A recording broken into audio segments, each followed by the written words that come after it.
அனைவருக்கும் வணக்கம். நாம் பரபோத ஞானி சின்மயானந்த குரு என்கிற பெயரிலே வந்து தன்னை ஆட்கொண்டு தனக்கு ஞானத்தை போதித்து தட்சிணாமூர்த்தியே தனக்கு குருவாக வந்து அமைந்ததால் மிகப்பெரிய பேற்றை பெற்றவரும் பராபரத்தோடு இறங்கியவருமாகிய தாயுமானவ சுவாமிகள் பாடியருளிய நுணுக்கமான நற்கருத்துக்கள் பொதிந்த பாடல்களை பார்த்து கொண்டிருக்கிறோம். நாம் இந்த பிறவியை ஏன் எடுத்தோம், என்ன கர்மவினைகள் எல்லாம் இந்த பிறவி எடுப்பதற்கு காரணமாக அமைந்தன, அதிலே என்னையெல்லாம் நுணுக்கங்கள் இருக்கின்றன என்பதை பற்றி தாயுமானவர் சொல்லக்கூடிய மிக துல்லியமான விளக்கங்களை இன்றைய பதிவிலே பார்க்க இருக்கிறோம்.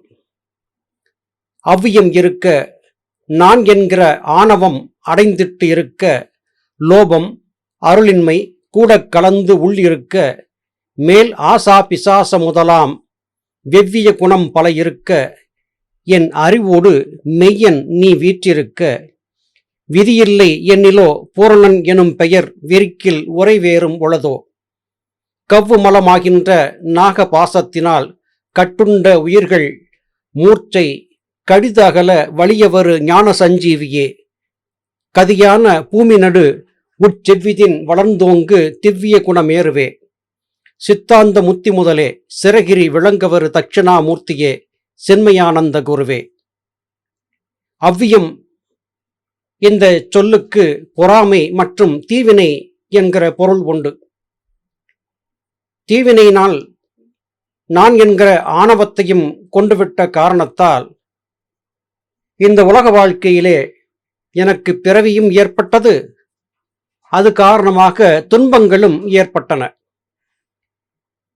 காமம், குரோதம், லோபம், மோகம், மதம், மாச்சரியம், டம்பம், அசூயை என்கிற 8 விதமான கெட்ட குணங்கள் ஒரு யோகியை விட்டு அகன்று போகாத வரையிலும் அவனால் புருவமத்தியத்தை கடந்து ஜீவனை நோக்கி பயணிக்க முடியாது என்கிற கருத்துக்களை ஞானவிதா சுவாமி சிவானந்த பரமஹம்சர் அவர்கள் சொல்லியிருந்தார்கள்.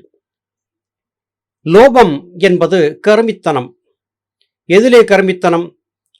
நம்மை படைத்து இந்த உடலிலே இருந்தபடியாக ஆத்ம பிரகாசத்தை அதிகரித்து தன்னை வந்து சேரும்படியாக இரக்கத்தோடு பராபரம் கொடுத்த இந்த உடலை தேவையில்லாத விடயங்களுக்கு செலவழித்து தவத்திலே ஈடுபடுத்துவதற்கு மிகவும் குறைவாக பயன்படுத்தி இப்படி நாம் வாழ்ந்துவிட்ட காரணத்தால் பராபரத்தின் அருள் என்பது நமக்கு கிடைக்காமல் போய்விட்டது என்றும் குறிப்பிடுகிறார்.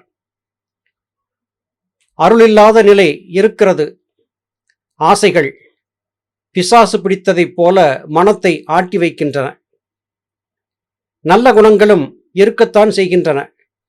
அவ்வப்போது நல்ல குணங்கள் தலை காட்டி நீ செல்லும் பாதை தவறு, பராபரத்தையே நாடு என்று இடித்துரைத்துக் கொண்டே இருக்கின்றன. அப்படியிருந்தும் அறியாமை காரணமாக இந்த உலகியலிலே நான் மிகவும் அதிகமாக ஈடுபட்டு துன்பங்களையும் வலுவிலே வரவழைத்துக் கொண்டிருக்கிறேன். ஆனாலும் எனக்குள்ளே உயிர் சக்தியாகிய சிவனாகிய சிவனாக பராபரமாகிய நீ வீற்றிருக்கிறாய். எனக்கு உன்னை வந்து அடைவதற்கான விதி இல்லை என்று சொன்னால் நான் உன்னை நினைப்பதற்கே வாய்ப்பில்லாமல் போயிருக்கும். எத்தனையோ இன்ப துன்பங்களை எல்லாம் தாங்கி இந்த உலக வாழ்க்கையை வாழ்ந்திருந்தாலும் கூட பூரணன் என்கிற நிலையிலே எனக்குள்ளே இருந்து என்னை இயக்கிக் கொண்டிருக்கக்கூடிய பராபரமே, உன்னுடைய அருளும் எனக்கு இருக்கத்தான் செய்கிறது. அதையும் நான் அவ்வப்போது உணர்ந்து கொண்டுதான் இருக்கிறேன். ஆணவம், கண்மம், மாயை என்கிற 3 மலங்கள் கர்மவினை என்கிற நாகபாசத்தால் என்னை கட்டி வைத்திருக்கிறது. உலகத்து உயிர்கள் எல்லாம் தங்கள் கர்மவினைகளை அனுபவித்து மூச்சு முட்டி இறந்து கொண்டிருக்கின்றன. ஆனால் மரணம் என்பது உனக்கு ஏற்படாது என்று ஆறுதலும் தேறுதலும் சொல்லி என்னை வலிய ஆட்கொண்டு என்னை உன்னுள்ளே வைத்து பாதுகாத்து கொண்டிருக்கிறாயே, இந்த அன்பிற்கு நான் எப்படி நன்றி தெரிவிப்பேன் என்று தாயுமானவர் கோருகிறார். பூமியை பிளந்து பார்த்தால் அதன் நடுவாம்பாகத்திலே நெருப்பு குழம்பு இருக்கிறது. மிகப்பெரிய நெருப்பு குழம்பை மேலே நிலப்பரப்பு மூடியிருக்கிறது.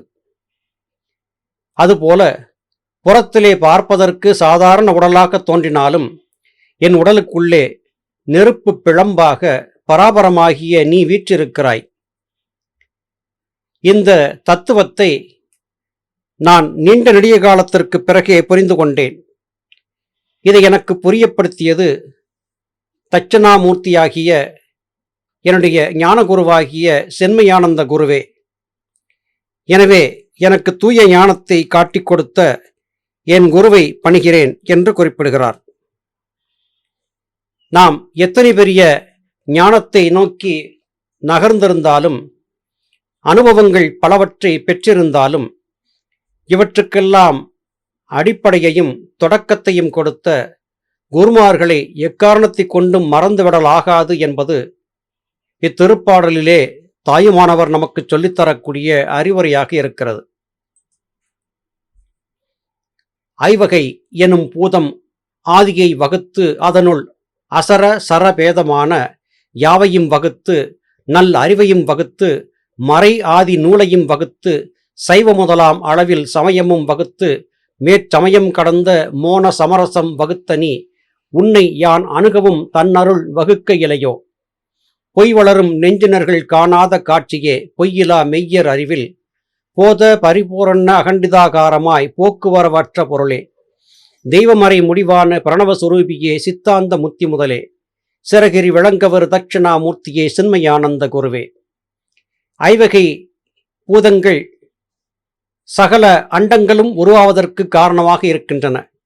நிலம், நீர், நெருப்பு, காற்று, ஆகாயம். இந்த 5 பூதங்களை தாண்டி வேறு ஏதுமே இல்லை.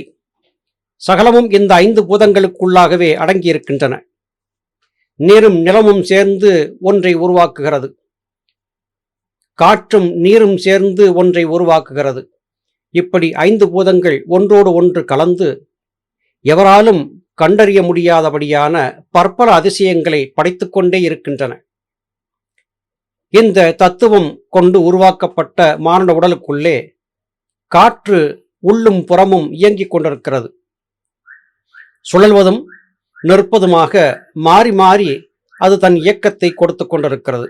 அசர சர பேதம், சுழல்வதும் நிற்பதும் மீண்டும் நகர்வதும் வெளிவிடுவதும் உள்ளே வருவதுமாக காற்று மிகப்பெரிய ஆச்சரியகரமான காரியங்களை எல்லாம் தேகத்திற்குள்ளே செய்து கொண்டே இருக்கிறது. இப்படி உள்ளும் வெளியும் சென்று வந்து கொண்டிருக்கக்கூடிய காற்று ஜீவன் என்கிற நெருப்பு அவிந்து போகாமல் காத்து கொண்டிருக்கிறது. இத்தனையையும் என் உடலுக்குள்ளே கச்சிதமாக பொருத்தி வைத்த பராபரத்தின் அறிவை என்னவென்று போற்றுவது.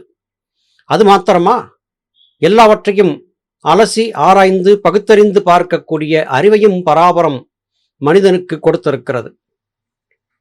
வேதமறைகள் என்று முன்னோர்களால் சொல்லப்பட்ட நூல்களை எல்லாம் விளங்கிக் கொள்வதற்கு தேவையான அறிவையும் பராபரம் நமக்கு கொடுத்திருக்கிறது. சமயங்கள் பற்பல இந்த உலகிலே இருக்கின்றன. சைவம், வைணவம், சாக்தம், கௌமாரம், சௌரம், கானாபத்தியம் என்று இருந்த சமயங்கள் எல்லாம் மனிதர்களை நெறிப்படுத்தவும் ஆற்றுப்படுத்தவுமே உருவாக்கப்பட்டன. ஆனால் அந்த சமயங்களிலே மாத்திரம் நின்றுவிட்டால் நிச்சயம் சித்தி கிடைக்காது. சமயங்களையும் கடந்து மோனநிலைக்கு சென்றாக வேண்டும். அந்த நிலையை அடைவதற்கு உத்தம சத்குருமார்களின் கரம் பற்றி நடப்பதை தவிர நமக்கு வேறு எந்த ஒரு உபாயமும் இல்லை. இப்படி இந்த உலகிலே எனக்கு தேவையான அனைத்தையும் படைத்து தந்திருந்த பராபரமாகிய உன்னை நான் சரியாக புரிந்து கொள்ளாமல் போய்விட்டேன். காரணம், இந்த உலகிலே தவறான விடயங்களை சொல்லிக் கொடுத்து மக்களை ஏமாற்றக்கூடிய பொய்யான நெஞ்சு கொண்ட வஞ்சக நெஞ்சத்தவர்கள் காரணமாக நான் அடிப்படை புரிதலில்லாமல் இத்தனை காலமும் தவித்திருந்தேன். உண்மையிலேயே என்னுடைய அறிவு விசாலமாக விரிய வேண்டும் என்றால் நான் என்னுடைய மனம், புத்தி, சித்தம், அகங்காரம் என்கிற நான்கையும் புருவ மத்தியத்திலே நிலைநிறுத்தியாக வேண்டும். ஒடுங்கிய மனம் அகண்ட ஆற்றலை பெறுகிறது. இது நிச்சயம் அதிசயமான ஒன்றுதான். போக்கும் வரவுமாக இருக்கக்கூடிய ஜீவசக்தியாய வாயுவை போகவிடாமல் தடுத்து நிறுத்தி என்னுள்ளே நிலைநிறுத்தக்கூடிய காரியத்தை நான் செய்யும்போது தெய்வமறை, தெய்வ தத்துவத்தை எவருக்கும் தெரியாமல் மறைத்து வைத்திருந்த அந்த கருப்பொருள் ரகசியத்தை நான் புரிந்து கொள்ள முடியும். பிரணவஸ்வரூபமாக இருக்கக்கூடிய பராபரமே, அகார உகார மகாரங்களின் சேர்க்கையாக அழுந்திச் சுழலும் ஆற்றலாக இருக்கக்கூடிய பராபரமே, உன்னுடைய தத்துவத்தை புரிந்து கொள்ள சித்தம் என்கிற என்னுடைய அறிவைக் கொண்டு ஆராய வேண்டிய அவசியத்தை இப்போது நான் விளங்கியிருக்கிறேன். இந்த நுணுக்கங்களை எல்லாம் எனக்கு காட்டிக் கொடுத்த என் குருவாகிய சென்மயானந்த குருவை போற்றி வணங்குகிறேன். 5 வகை ஆகின்ற பூத பேதத்தினால் ஆகின்ற ஆக்கை நீர்மேல் அமர்கின்ற குமிழியென நிற்கின்றது என்ன நான் அறியாத காலமெல்லாம் புந்தி மகிழுற உண்டு உடுத்தி இன்பமாவதே போந்த நெறி என்றிருந்தேன். பூராயமாக எனது அருள் வந்து உணர்ந்த இவை போன வழி தெரியவில்லை. எந்த நிலை பேசினும் இணங்குவிலை அல்லால் இறப்பொடு பிறப்பை உள்ளே எண்ணினால் நெஞ்சது பகீரெனும் துயிலுரா திருவெளியும் இரவு பகலாய் செந்தழலின் மெழுகானது அங்கம் இவை என்கொலோ சித்தாந்த முத்தி முதலே சிறகிரி விளங்கவரு தட்சணாமூர்த்தியே சென்மயானந்த குருவே. 5 வகையாகின்ற பூத பேதத்தினால் என்னுடைய இந்த உடல் கட்டமைக்கப்பட்டிருக்கிறது. இப்படி கட்டமைக்கப்பட்ட இந்த உடல் கொண்டு இங்கே வாழ்ந்திருக்கும் நான் நீரிலே காற்று பட்டபோது தெரித்து விழுந்த நீர்க்குமிழிகளைப் போல, நீருக்கு சம்பந்தமில்லாத ஒரு புதிய வடிவத்தை போன்ற காட்சி எப்படி ஏற்படுகிறதோ அதுபோல நான் பராபரத்தின் அங்கமாக இருந்தாலும் கூட நீர்க்குமிழி போல அவ்வப்போது வந்து செல்லக்கூடிய என்னுடைய பிறவிகளை குறித்து நான் ஏனோ அகங்காரம் கொண்டிருக்கிறேன். இவையெல்லாம் தற்காலிகமாக வந்து செல்லக்கூடிய காட்சிகள் என்பதை புரிந்து கொள்ளாமல் எனக்கு கிடைத்த இந்த பிறவியையும் பிறவி சார்ந்த புலன் சார்ந்த இந்த உலகத்தையும் சதம் என்று கருதி ஏமாந்திருந்தேன். அது நான் அறியாமல் இருந்த புரியாத காலம். ஆனாலும் கூட அந்த உலக வாழ்க்கையிலேயும் நான் மகிழும்படியாக பற்பல விதமான உணவுகளை உண்டும் அழகழகான ஆடைகளை உடுத்தியும் மற்றவர்கள் பார்க்க மோகனாகாரமாக என்னை அலங்காரம் செய்து கொண்டு நடமாடுவதும் தான் உண்மையான ஆனந்தம் என்றும் கருதியிருந்தேனே. என்னுடைய அந்த எண்ணத்தை முற்றுமுதலாக துடைத்தெறிந்து உன்னுடைய அருள் என்னுள்ளே வந்து இதுவரையிலும் எனக்குள்ளே இருந்த மாயா விகாரங்களை எல்லாம் போக்கிவிட்டது. இத்தனையும் எனக்கு அத்தனை சுலபத்தில் வாய்த்துவிடவில்லை. பிறப்பு இறப்பு என்றால் என்ன, இது எதனால் ஏற்படுகிறது என்கிற நுணுக்கங்களை எல்லாம் எனக்கு என்னுடைய குருவாகிய சென்மயானந்த குரு காட்டிக் கொடுத்தார். உன்னுடைய அருள் என்பது எனக்குள்ளே வந்தவுடனே எனக்கு இதுவரையிலும் இருந்து வந்திருந்த அறியாமை என்பது சடுதியிலே கரைந்து மறைந்ததை நான் கண்ணுற்றிருக்கிறேன். எந்த நிலை பேசினாலும் நான் உன்னோடு இணக்கமாக இருக்கவில்லை என்றால் நிச்சயம் பிறப்பு இறப்பு என்கிற இந்த மாயச் சுழலிலே காலகாலத்திற்கும் சிக்கித்தான் தவிக்க வேண்டியிருக்கும் என்பதை இப்போது புரிந்து கொண்டேன். நினைத்து பார்த்தால் எனக்கு ஏற்பட்டு கொண்டிருந்த பிறவிகள் எல்லாம் எத்தனை துன்பத்தை கொடுத்திருக்கின்றன என்று உணர்ந்தபோது நெஞ்சம் பகீர் என்கிறது. விழிகள் அகன்று கண்ணீரை சொரிகின்றன. ஆனால் ஒவ்வொரு பிறவியிலும் என்னை தடுத்தாட்கொண்டு எனக்கு உண்மையான ஞானத்தை போதிக்க பராபரமாகிய நீ முயன்று கொண்டே இருக்கிறாய். அறியாமையின் காரணமாக நான் தான் அதை தெரிந்து கொள்ளாமல் போய்விட்டேன். நெருப்பிலே இட்ட மெழுகானது எப்படி உருகி கரைந்து போகுமோ அதுபோல பராபரமாகிய உன்னுடைய பிரகாசம் என்னுள்ளே வந்தபோது என் கர்மவினைகளெல்லாம் எரிந்து சாம்பராகும் என்கிற தத்துவத்தை இப்போது புரிந்து கொண்டேன். ஆனால் இவைகளையெல்லாம் அடைவதற்கு ஒரு குருவின் உதவி தேவை என்பதையும் இப்போது நான் தெளிவாக உணர்ந்திருக்கிறேன். பராபரமே, எனக்காக நல்ல ஒரு குருவை கொடுத்ததற்கு உன்னை பணிந்து வணங்குகிறேன் என்று தாயுமானவர் எங்கே வியந்து பாடுகிறார். எத்தனை அழகான வரிகள் பாருங்கள். தாயுமானவர் போன்ற மகான்களின் நூல்களை தினசரியும் வாசித்து பார்த்து நம்முடைய மனத்தின் அழுக்குகளை அகற்றிக்கொள்ள வேண்டும். மீண்டும் அடுத்த பதிவிலே உங்களை சந்திக்கிறேன். அதுவரையிலும் நன்றி, வணக்கம்.